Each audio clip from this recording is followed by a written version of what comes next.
Hello, everyone, and welcome back to the After Hours Ag podcast. My name is Jesse Fall, and today we have a unique opportunity to connect with Benny and Billy Hildebrand, two brothers from South Central Paraguay who I recently visited on my adventures in South America. We'll be spending much of the time in Benny's truck, driving around, exploring their fields, and discussing details about how they farm in Paraguay. I hope you enjoy this episode as much as I enjoyed meeting and getting to know them. So without further ado, let's get started. Soybeans on with the straw. Yeah. It's in some areas, huh? Not in the north, though, huh? The rotation would normally be like corn and soybeans. Yeah. Like in my region. Mm-hmm. They don't do a lot of wheat, but as you go further west, they'll do wheat or barley, canola, and beans. Yeah. That here, here, it's always crops. Like, yeah, there is no between time. We can get harvesting and plant. We can get to 2 crops per year to 3. Yeah, and up to 3. Yeah, we cannot go 3 crops in a row. Oh, so if you do 3, you need to go to 2. Exactly. And Robin was saying that some people do bean on beans, but then you're higher risk of disease, more spraying. Yeah. So you guys do soybeans, corn, wheat sometimes, and then some cover crops. Yeah. Oh yeah, millet, and then there's called oats. Sometimes like black oats. I think in Canada they call it the wild oat. Yeah. In Canada they don't like the oats that we are planting here because it's not good for them out there because they do a lot of wheat. So. Oh, it takes away from the wheat. Yeah, because it comes up in the summer, and then it's hard to control them. And nowadays they have a good herbicide for it already. You can't kill it, and it's just expensive. That herbicide, for controlling oats. Yeah. For the last years we did lots of terraces.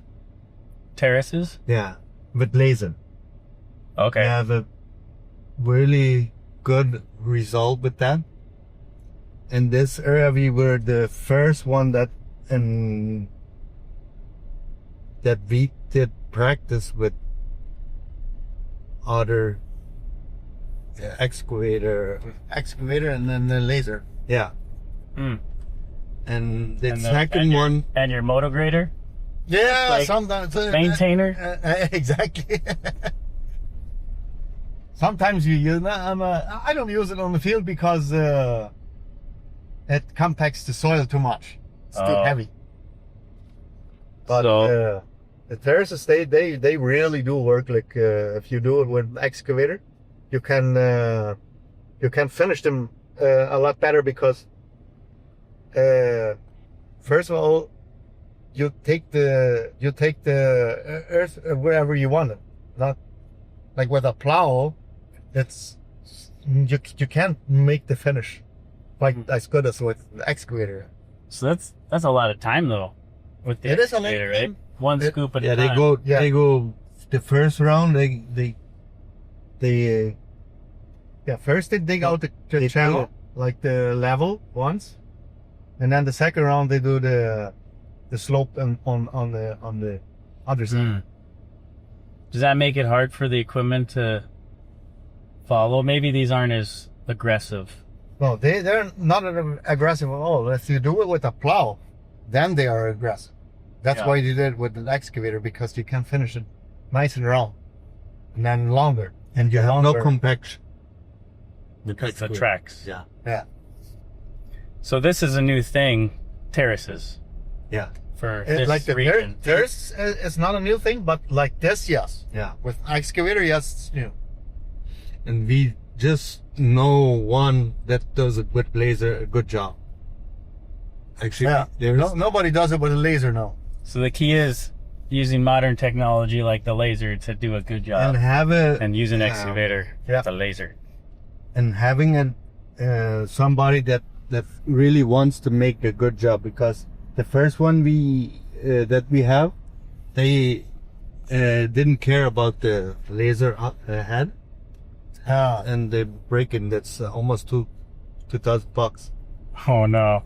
And he would just tell us that with laser doesn't work. Exactly. But he was careless and it. He was careless. He just threw it on the back of the truck and drove away. His box the first week, they have a nice sponge box for protection. He drove over with the excavator. Oh no. That doesn't help very much. No. I don't think they tested it for driving an excavator over the docks. No way.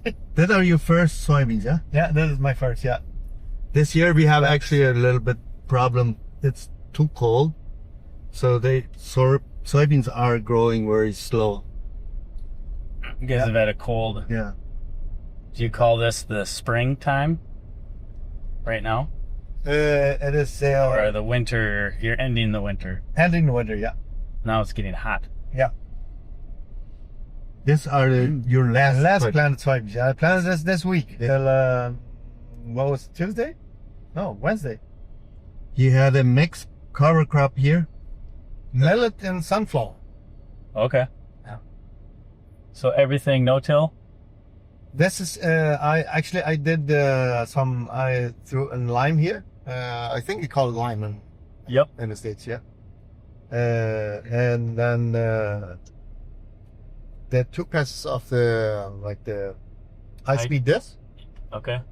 Like real shallow? Yeah, shallow. For the first one, I think I did pretty deep, like maybe 4 inches, and then the second pass shallow, and then I did cover ground. We are using the high-speed disc. That's actually new in Paraguay. Just a few years they have it here. Until now, nobody touches. Always. They don't. Yeah, they don't want to. No-till. Yeah, always. Everything is no-till. Yeah. And now we are trying that high-speed. He bought one. I bought one. I had a fader step. You have a horse. Yeah. Like that. Like that. Yeah. And at our new farm that we buy as our business, the Agromanis. Oh yeah, Agromani. Yeah. They have Amazon disc. We will get more experience later. Maybe know how to use them right. Yeah. So it's trial and error now. Exactly. Yeah.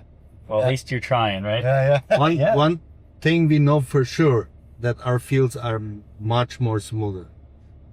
And now we can run 20 kilometers an hour on the field, no problem. After that. So that's before, like that's be like 8 miles an hour, maybe, or no? Be like 12. Yeah, like 12 miles an hour. That's pretty fast. Yeah. And there's no bumps, so you can do a good job, like with the plant or everything. Doesn't move. Common headers more works. Yeah. Doesn't have to move that much because the holes. Mm-hmm. And the sprayer does a way better job because it works smooth. No, the sprayer we don't have. We closed the. The sprayer, like the tire tracks. The tracks. Yeah, from sprayer that closes. Sometimes because if you do everything just like with no all this is just direct seeding. Then you at the time you have deep tracks. Mm-hmm. And once you have the deep tracks and everything, it's hard to get rid of them. Yeah, that's hard to get rid of. Yeah.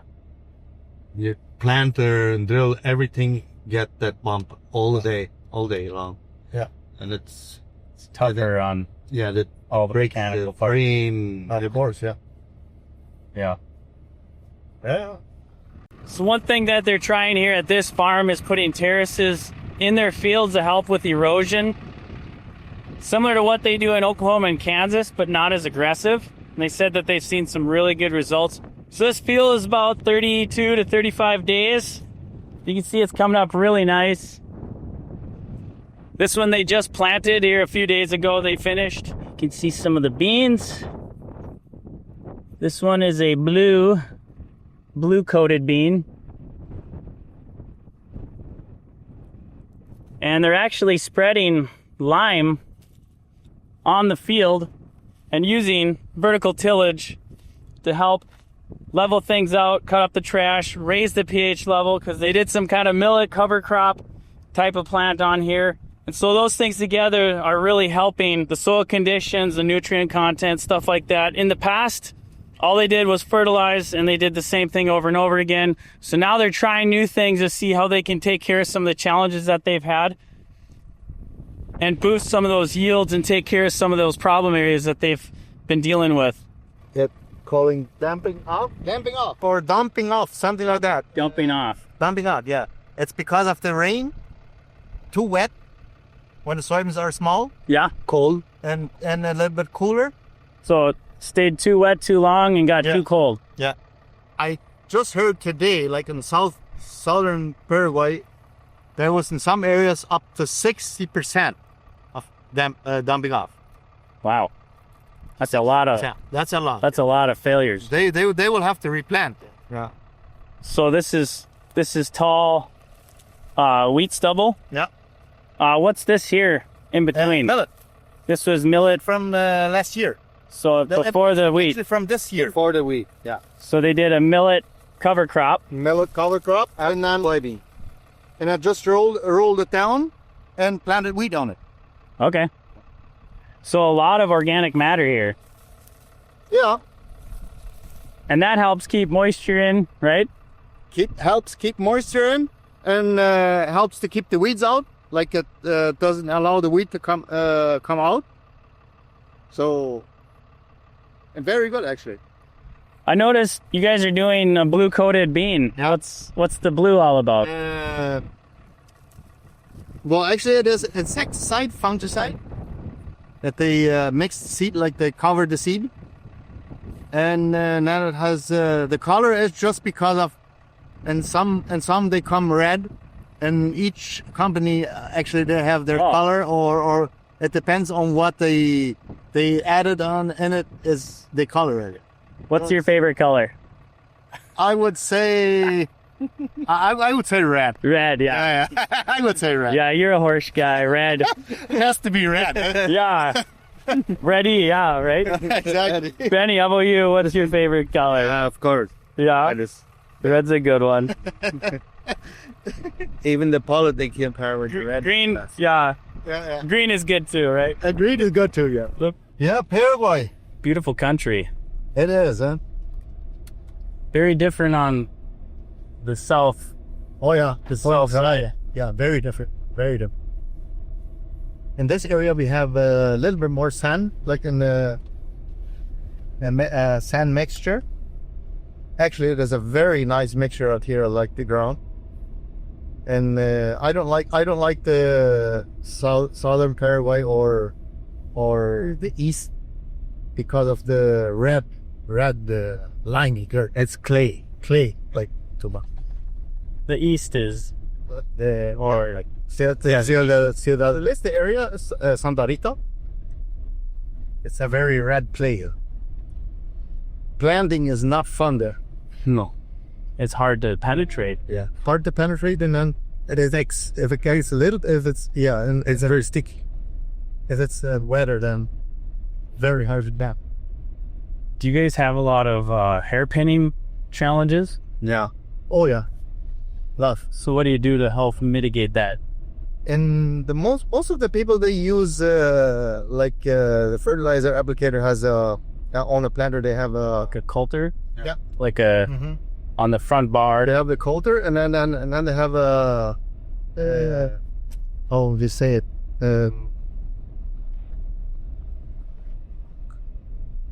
Vad ska vi säga? like a tooth, knife. That they call it knife. Yeah. A time or a... Yeah. Behind it, cutler disc. Behind nothing. Okay. And the tube for the dry fertilizer goes behind the knife. I noticed they have like steep drop-offs of the field edge. How do you keep that from eroding? Well, actually, it is erosion, yeah. And But it looks like so nicely formed. yeah. So you guys plant right up to the edge. Yeah. But it mostly keeps that shape. Yeah, it gets deeper and deeper every year. We will have to, someday we will have to do something. Yeah, this actually is, and it used to be flat, like when we came here, it was flat. Yeah, and now it's 30 years after. Oh. And that's 30 years, yeah. That's deep, yes. So the whole road is sinking. Yeah. And the water washes it away, yeah? Yeah, washes it away. Yeah. We wouldn't have to do that later, but what we can do is actually only that to be efficient, we make the stone road, like the stone, and cement the waterways. Not like a normal gravel road, but they have lots of roads here they make with the big stones. Okay. The entire way. I think that method, I think they don't use it in the States nowhere. No, I think they see a gravel road, yeah, but We have a lot of gravel, but in high erosion areas, they'll do big river rock, they call it. yeah, that's what they hear. That's what they do a lot of here too. Yeah. Actually, we just need at places like this. We have more. Where there's not every road, but there's more flat. We don't need that kind of. Oh, it's just when it's steep. Yeah. So the terraces are here too, and that helps. The whitey Erosion? Yeah. Yeah, we have lots of problem with erosion here, and if we don't have, there's some areas. If it's a short field, not a big problem. Yeah. Our roads getting worse the last years because our terrace. Yeah. More rain hits the road and... Yeah, exactly. Like, and we bring the terraces that water into the road. Yep. So that it doesn't erode, doesn't go over the terraces on the field, because we have to get the water out of the field because of the erosion. And then, of course, you have a lot more water on the roads. Yeah. Actually, our terraces are level. Yeah.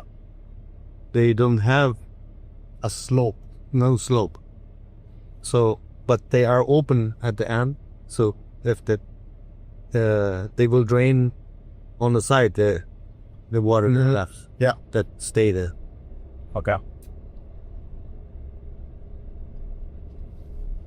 Yeah, and the rainy season, and the rains, then the roads are bad out here. Like muddy, sticky. Muddy, and you can see it here. Good thing you have a good four-wheel drive and a Polaris Ranger. Polaris Razor. Yeah. Then you shoot rooster tail, so it's mud. Yeah.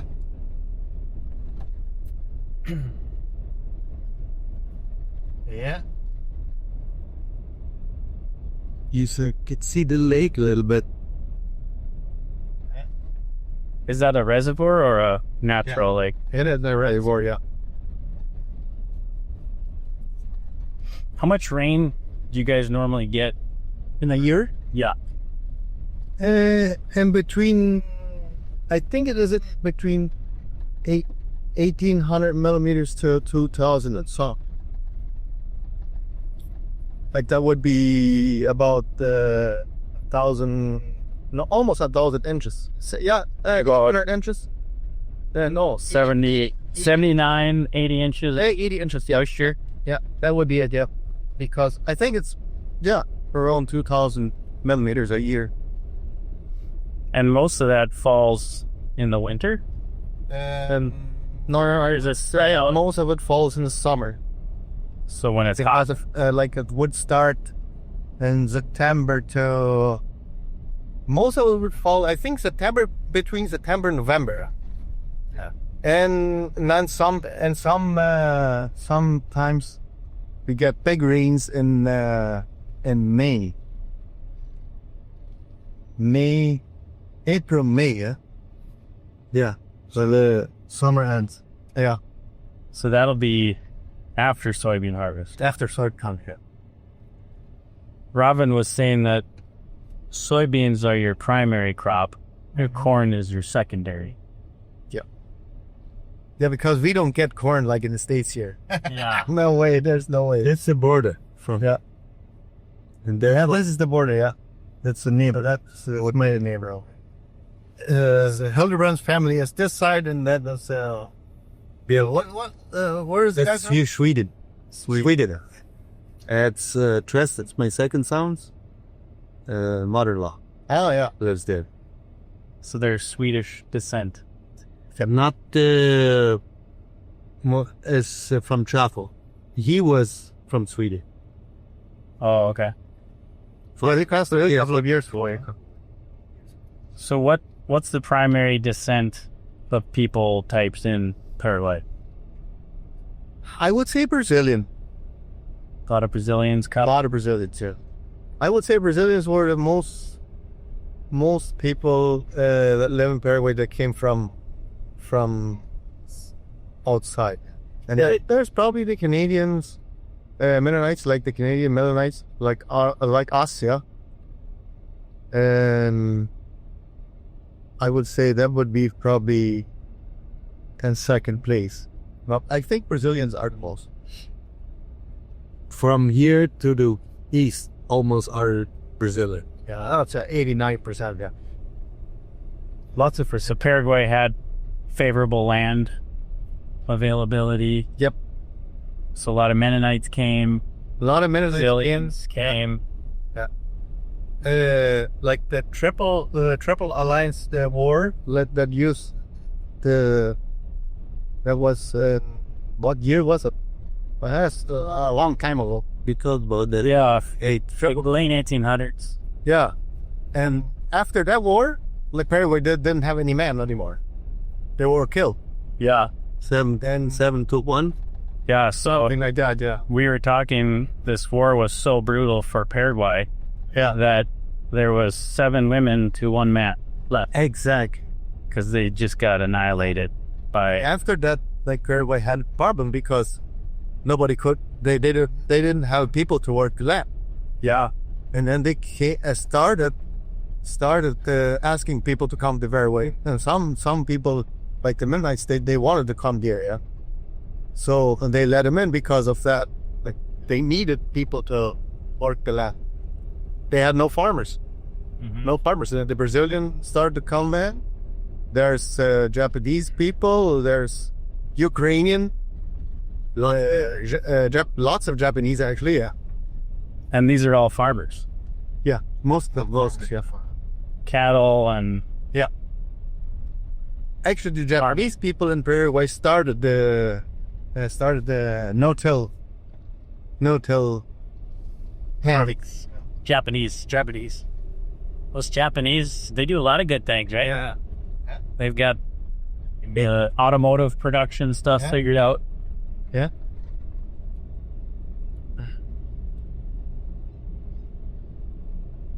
So Paraguay used to be a very wealthy country. Yeah. Very. Before the war, yeah. Bad decisions from leaders, right? Exactly. Yeah, here we did fix this road. It was very eroded. So lots of channel. What do they say? History forgotten is history repeated? Yeah. Yeah. History, not depth history.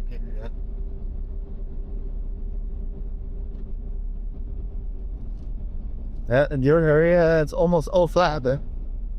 Oh, very, very flat. We have a joke that says you can watch your dog run away for 3 miles. Yeah, exactly.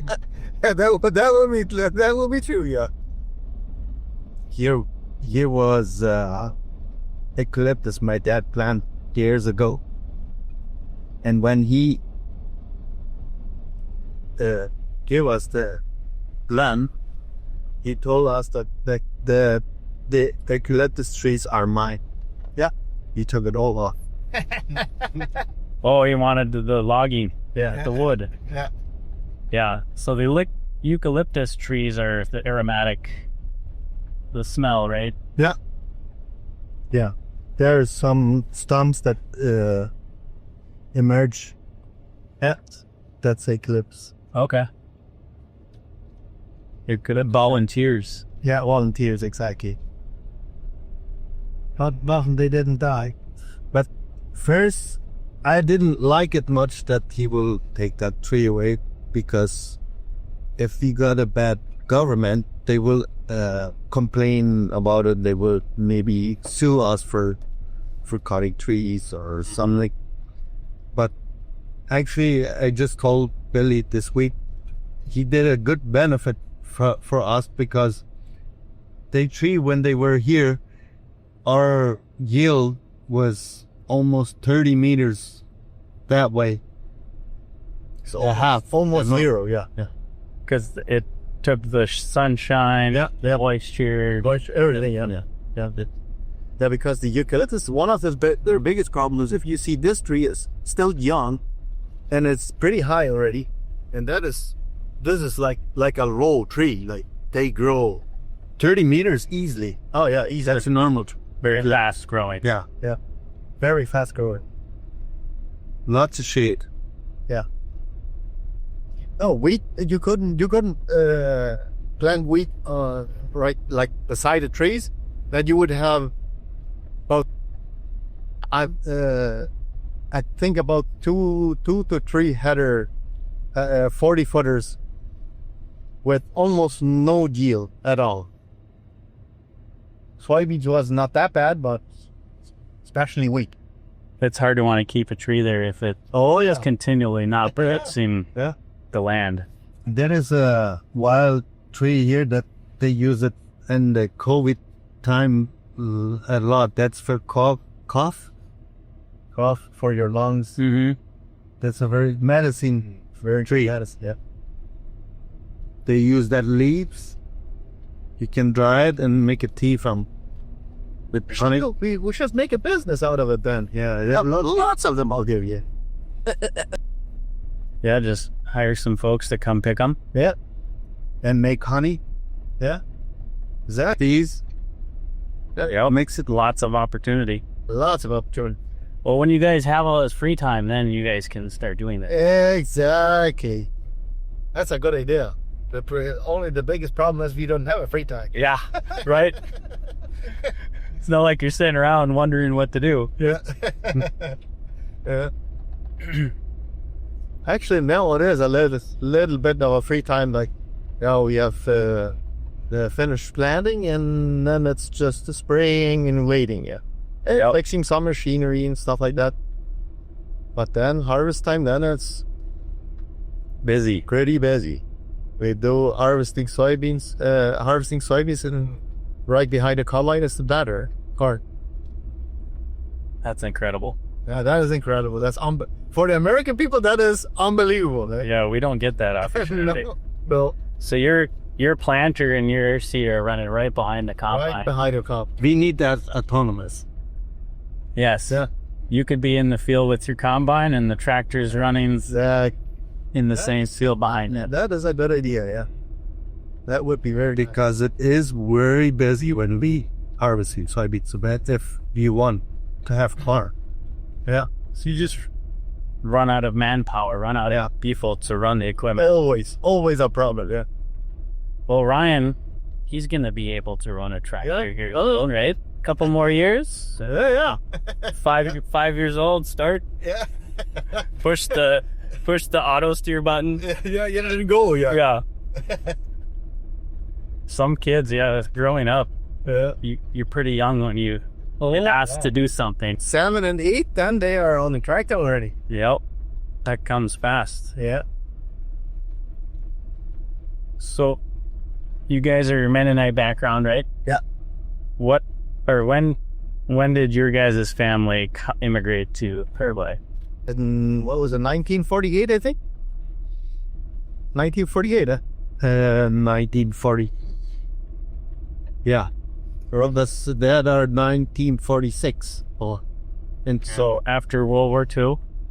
Yeah. And you guys are up in, or your your father and family were up in Canada. Yep. Yeah. Our mom my mom actually is born in Paraguay already.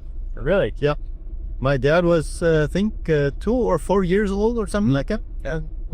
But from the German Mennonite background, she was already here though. Yeah.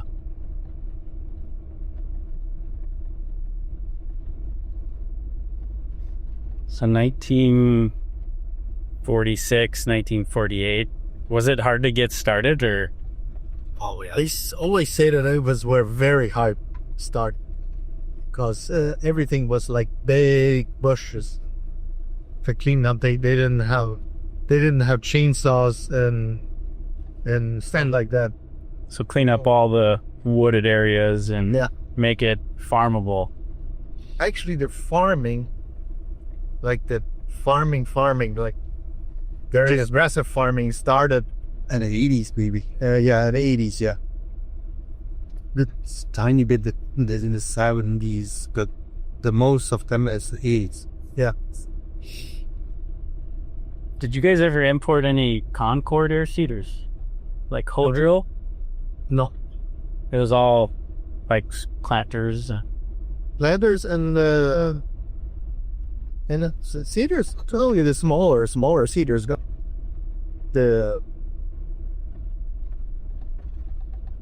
90. I would say 80-90% of the cedars that are in Paraguay is only small cedars from Brazil.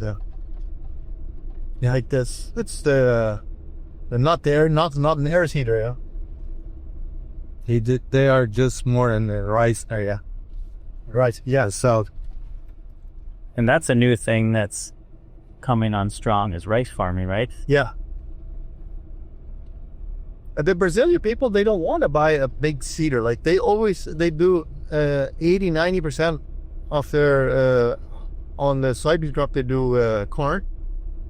So they have not many hectares of wheat and cover crops, because the cedars you only need for wheat and cover crops, oat maybe, and then it's all planter. Yeah. Mm-hmm. Everything is planted. We almost, I think 20 years, maybe we always do some cover crops. Yeah. And usually our neighbors never see, they don't plant any cover crop. It's now actually for a few years, it's beginning that they do more cover crops. Yeah. And what's the benefit of cover crop? Actually, what you just said, like the humidity, contains the humidity better, and you can. We have a very big problem out here, like our organic matter in our soil is very low. Like it's very difficult to get up. You have to do cover crop if you want to have a 2% of organic matter in the soil. If you want to get to 2 to 3%. 2 to 3% of what? Organic terra. So is this related to the pH or no? The pH, and it's then you have to throw in lime. Yeah. So you're saying without organic matter, the plants will not do well. Well, exactly. The yield is the difference. Your soil is not getting. So they need the nutrients. Yeah. And the moisture retention. Yeah. Our neighbor told us once that only red people can plant cover crop. Poor people cannot, because they always think that everything that they plant, they have to harvest. Oh, so it feels like a failure to have to roll the cover crop down. Exactly. And they just can't do that. So I see it a little bit different, because why not in one crop you have that income that you can do the same thing in 2 crops and have a nice cover crop. Yeah. So you're still getting all that you desire out of the 2. Yeah. but then you're putting some back. Yeah, your yield is soil. higher, and your cost is the same. If you do one crop and one cover crop, then you will have a better yield than soybeans. Because them corn, the yield is what, 7 to 8, 7, and yeah, and sometimes this year it was special. This year it was over 9 in some areas, 9 Like tons per hectare, yeah. And what in the States normal is 50 counts per hectare. Okay. And we can get here normal is 7 to 8, yeah. And you get only a tiny little bit of money out of it because there's not much margin, so you don't make a lot of money. Mm-hmm. And if you do a cover crop, we always say you have to do 30% of cover crop, and 30% of corn, and 30% of wheat, so that you have all 3 crops, so that you can rotate everything. Mm-hmm. But if you do all corn and all wheat, then you have no room for cover crops. And the cover crop helps. Cover crop helps you for all the other work that you want to do on the field. Maybe you want to throw in lime or something else. Yeah. Yeah. And with one crop, and then you have a better yield in the soybeans. You can make the same amount of money instead of doing 2 crops. Mm-hmm. So that's what he's saying. Like, you're better. Maybe sometimes you are better off to do 100% cover crop and just soybeans for harvest in a year. Yeah. Actually, your comment, Be better off. you use the comment twice as much. Yeah. So save yourself all the man hours and the fuel and Yeah. focus on the core crop. The senior hours, maintenance. More is not always better. No. You guys have great information. He is better from cropping something. You two together are excellent.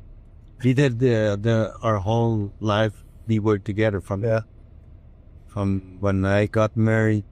We always worked together here. That was our place here. And after that, he bought this from our dad. Yeah. And